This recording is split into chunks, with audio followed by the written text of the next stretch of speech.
Hello, welcome to the Lunch and Learn for this week is mycotoxins, the old mycotoxins. So every day this week, we're going to be talking through one of the mycotoxins, and the trichothecines I'm bundling up into the same talk because they have so many things in common. So we'll be talking about ochratoxin, gliotoxin, zearalenone, citrinin, and then the trichothecines such as varicarin, riordan, those kinds of things. So every day we'll take a little lunch and learn time to go through one of them in detail, and then hopefully I can answer your questions if you are finding these on your mycotoxin tests.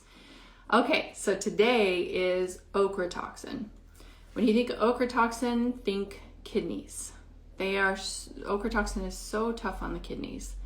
One of the ways that we detoxify our mycotoxins is through urine, because urine is a filtrate of blood. So the kidneys, that's what they do, is blood comes through the kidneys and they filter out what we don't need and make pee out of it. And so that's the primary route of excretion for ochratoxin, more so than the other ones. So the routes of excretion for ochratoxin is first and foremost the kidneys. Second is the gut, and third is the liver. So the liver really shouldn't be like our primary focus, although, supporting the liver is always a good idea. But we can't forget about the kidneys. The kidneys get forgotten about all the time. We're talking about phase 1, phase 2, phase 3 detoxification. Well, this is like phase different. And the kidneys do a ton of work to help us get rid of mycotoxins, ergo why we test them in the urine. So one of the main things with ochratoxin, I call ochratoxin a persister mycotoxin. It's a persister, you'll see it stay high even if you're not necessarily being exposed to ochratoxin in your food or in your water, or in your water damage building, your moldy building, your damp building. It can stay high for a little while because of its ability to persist. So that's kind of the nickname that I give ochratoxin, is a persister mycotoxin. How is it doing that? So ochratoxin binds really tightly to a blood protein called albumin. Albumin is a carrier protein in our blood, and we do filter some of it in the urine when the body doesn't need it, or if the albumin, I don't know why the kidney filters it actually, but to kind of maintain our blood volume and our hydration, that kind of thing. So unfortunately, if ochratoxin is bound to it, it's too big for it to get out. And so the kidneys have to sustain a little bit of damage in order to get that ochratoxin out into the pee. The best way to detoxify ochratoxin is to displace it from the albumin, and then it's free and the kidneys can dump it. And that means it's easier on the kidneys and you're excreting more. So when you displace it, you might see your ochratoxin peak up in the urine. And that's a good thing. That means you're getting rid of more of it. So how do we displace it? Bioflavonoids. Bioflavonoids are the colorful pigment in vegetables and in fruit, and I highlight veggies more so than fruit because a lot of people with mold toxicity have problems with fruit. Either having too many carbs will grow more yeast and they get more of a fungal burden, or they have fruit sensitivities. Maybe some molds are growing on that fruit, like apples can grow a mycotoxin called patulin. So you can see these weird fruit allergies, and that can be related to your moldy building exposure. So I highlight veggies just because they're going to be in general a lower carb source of these bioflavonoids. And so what are bioflavonoids? That's the whole rainbow of colors. That's going to be all the way from the purple to the red. So let's go through them. Let me just back that up. So the bioflavonoids that are specific for ochratoxin displacement are in the orange color band. And that's going to do the best job according to animal studies. Now, this is not human studies. I'm always in the place where I'm taking animal and putting it to human because we don't have the studies, the clinical trials for humans. So orange color bands. Hey, Lisa, nice to see you. And that is what? Astaxanthin, zeaxanthin, beta carotene, also vitamin A, but vitamin A can be a little problematic and because we can accumulate it. It's the fat soluble version of beta carotene. Beta carotene is the water-soluble version of vitamin A. So it's safer to take a beta carotene supplement. Vitamin A, because we can bioaccumulate, that can actually hurt the liver. So you need to be monitoring it. If your doctor has you on vitamin A, make sure you're checking your vitamin A stores. It's interesting though that mold will block your ability to take up vitamin A. So a lot of my patients are low in vitamin A as well. So you get this low bioflavonoid in the orange color band leads to higher ochratoxin persistence. And that's the pickle you can get into. Let's see, more things about ochratoxin. So again, think kidney. It is unfortunately linked to kidney diseases like IgA nephropathy, nephrotic syndrome, nephritis, and kidney cancer. So getting this bugger out is very important.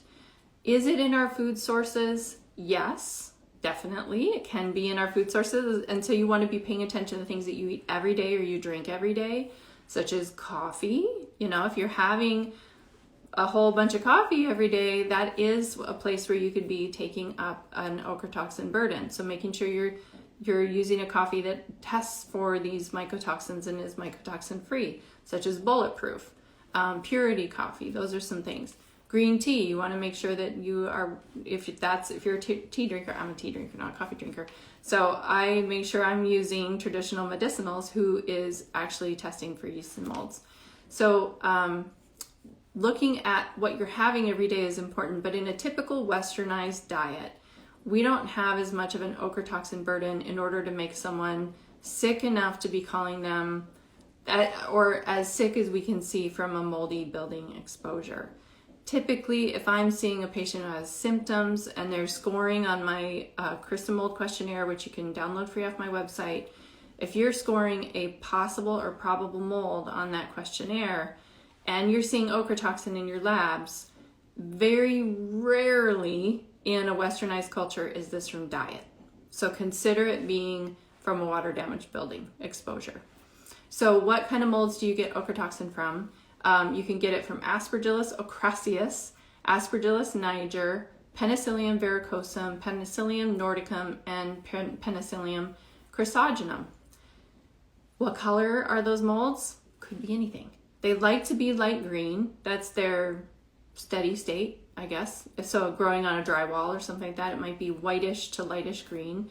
But depending on what food it's eating, it could be any color. So this idea of like, oh, that's not the bad mold, that's not black. Well, I just told you this can cause kidney cancer. Like this isn't it drives me crazy that I'm hearing, I hear from a lot of you. So it drives me crazy when I hear, oh, my inspector said we see that a lot, Aspergillus and Penicillium.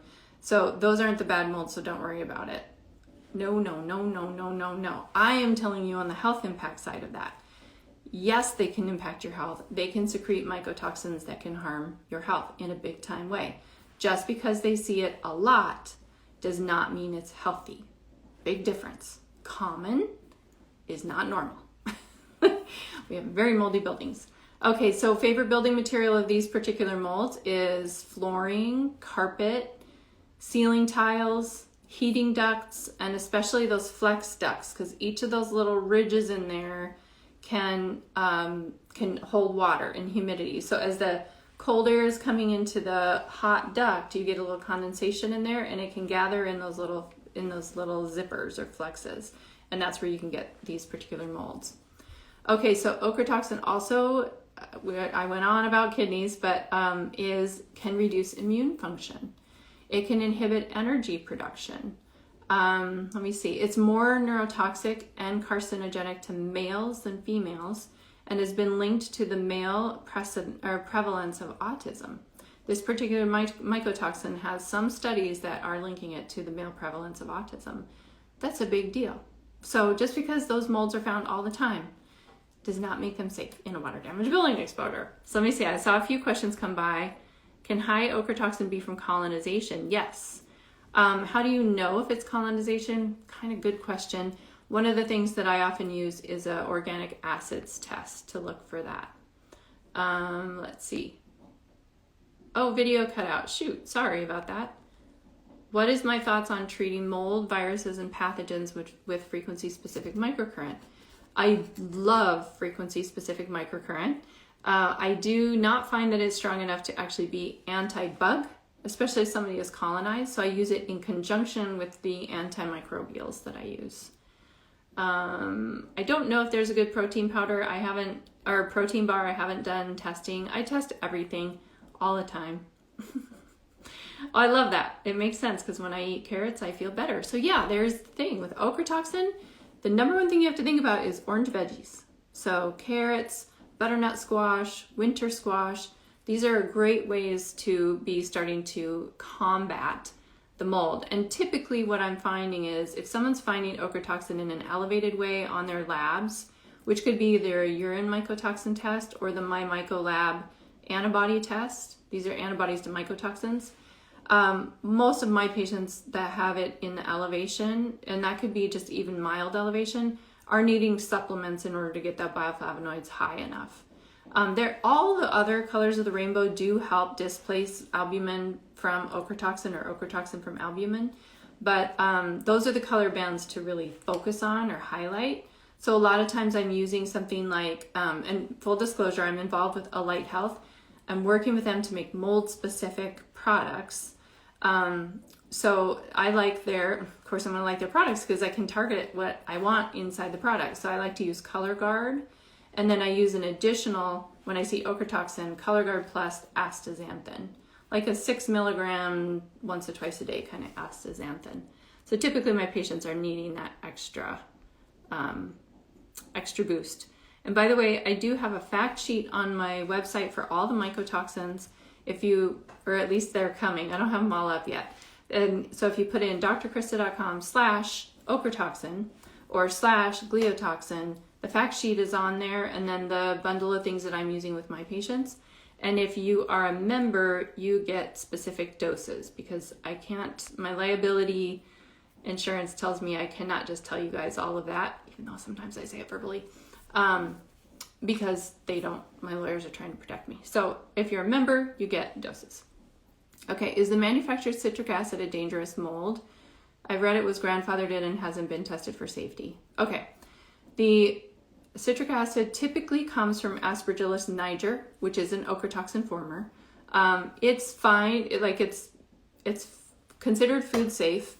Aspergillus niger and a lot of the molds make these acids that prevent other molds from growing. That's what ochratoxin is doing, is the Aspergillus niger in a water damaged building is seeing and encountering other molds in the space. So it starts to spit out these toxins to prevent the other guys from growing.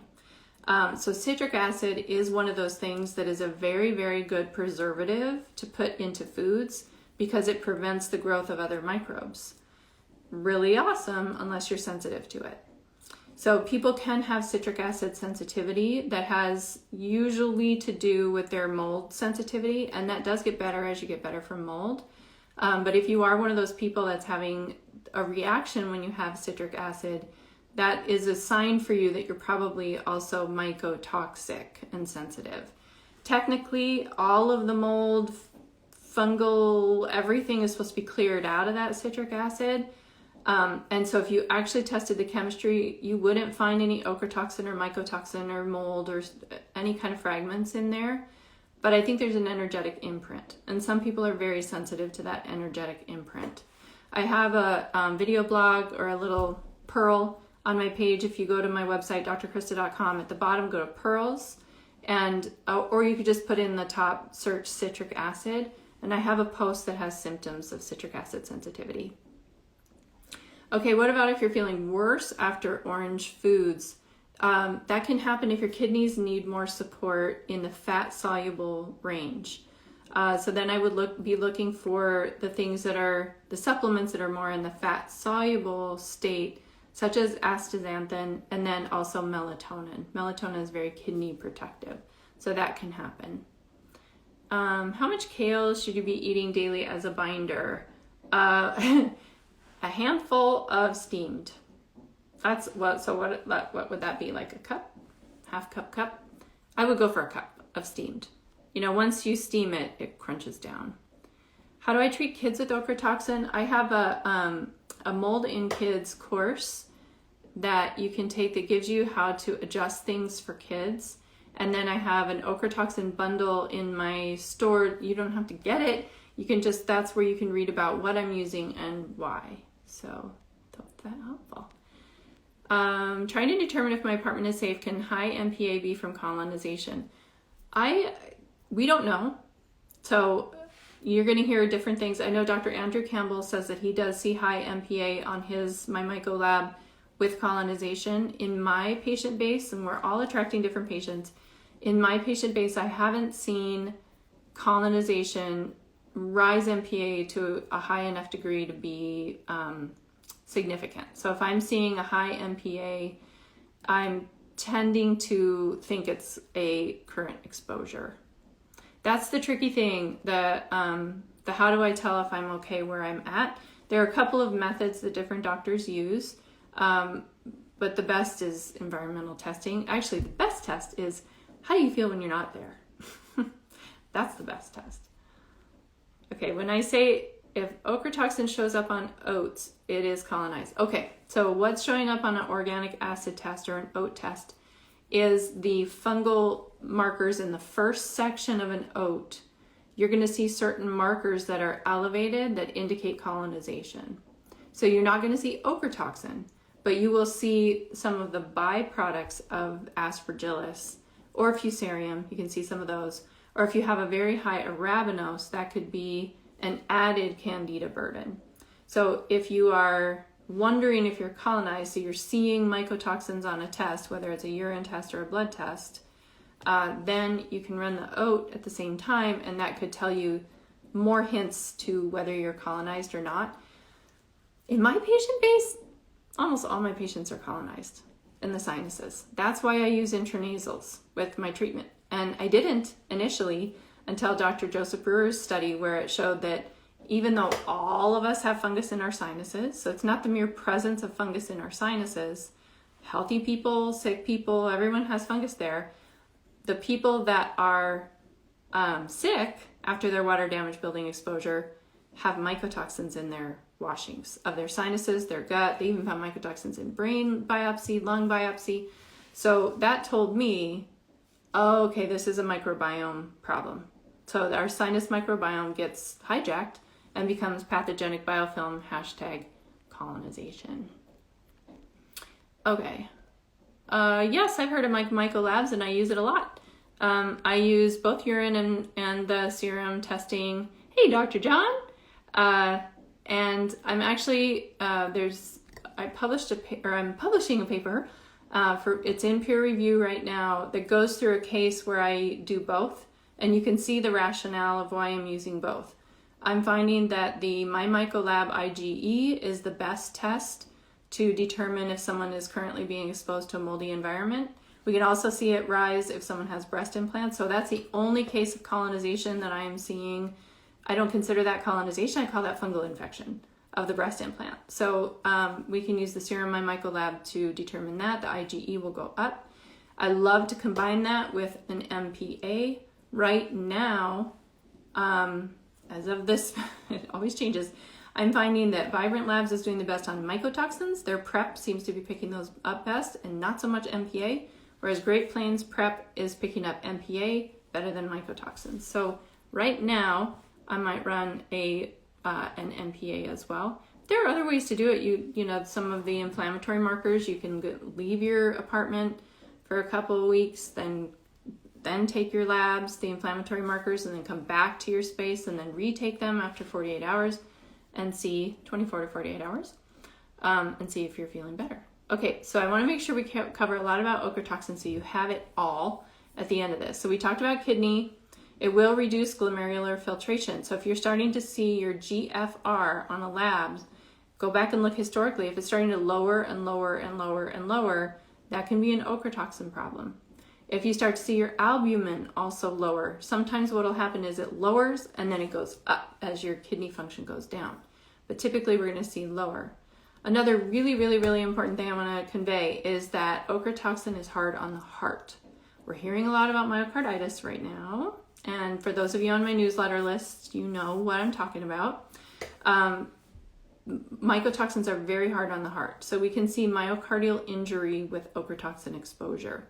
I have a lot of information on my website. If you go to the search and just put in myocarditis, I have what I'm using for that.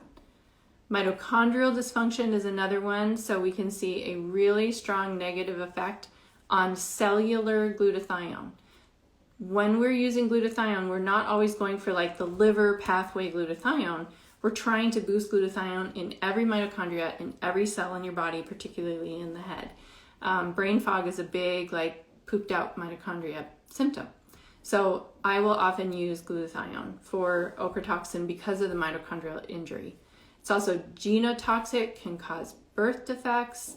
Neurotoxic, it can bioaccumulate in the brain because it gets actively taken up by some of the transporters. So every cell has different doorways, keys. So you have to have the right key, and ochratoxin is one of those keys that can open that doorway. Okay, we talked about what to eat. There are ochratoxin specific mycotoxin neutralizing spices that you can add to your food. You can add rosemary, mint, sage, and thyme. So if you have any dish that you're eating that those would go with, spike it, because they will neutralize those particular fungi, their ability to make ochratoxin to defend themselves. It's kind of a cool effect.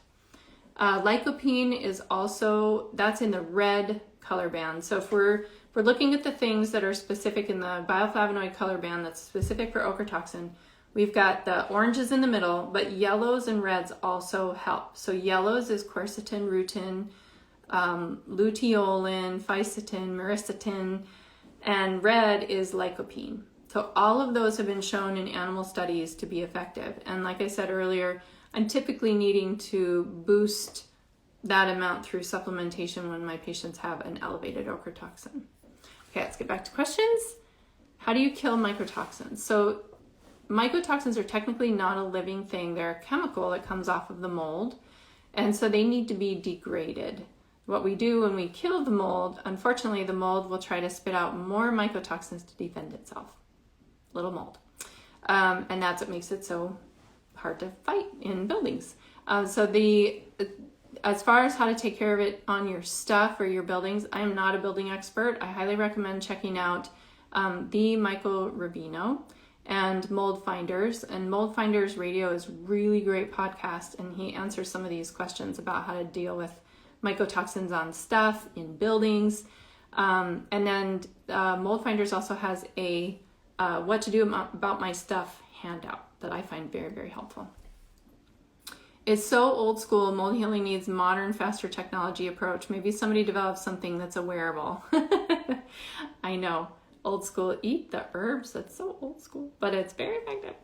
Could mold have come from me, or it has to be from a water damaged building? People don't tend to have mold. That's not a normal human state. Our sinuses, our gut microbiome, we have some fungi that's part of a healthy commensal microbiome. But if you're finding mycotoxins, that's that difference. There's something fundamentally that changes in that microbiome when you're exposed to a water damaged building. Either the spores, the spore fragments, or the chemicals from mold send a message into your microbiome of the sinuses, of the gut, the respiratory passages, the lungs, that says mold's moving in. And then your body has this change from being commensal and sharing to being defensive and spitting out its own defensive toxins. So what makes us sensitive to oxalates? Because that's usually colonization or fungal infection, because the fungi make oxalates. It's one of their metabolic byproducts. A lot of my patients who can't tolerate oxalate high foods, because I use antifungals with almost all my patients, I can think of if they're coming in, if they get through the first steps of treatment in my book, they don't need to come see me. And if they're better after that. People that come see me, they're not better after that. So we use antifungals, and I'm using them pretty much all patients. I know never say never and never say all, but I'm trying to think of an example. Let's say the majority, and get them on as soon as possible, especially if they're oxalate or histamine sensitive or salicylate sensitive, because we know then that there are fungi in their microbiome that's spitting out that metabolic byproduct like crazy, and that's causing an overload. I don't have an opinion on that binder because I'm not familiar with it. I'm sorry. Any suggestions for vitamin B supplements not made from mold sources? I am very sensitive. That is really tough. A lot of the bees are made from mold. That's because that's one of the things they do really well, is they ferment foods and create B vitamins, and they need B vitamins. So a lot of mold sick people are really deficient in vitamin B. I have had a lot of luck with my mold sick patients using the brand Vital Nutrients. It seems to be whatever they're sourcing their B from tends to be very tolerated by my patients, but not always. What bioflavonoid brand do I say I liked? I like a Light Health Color Guard.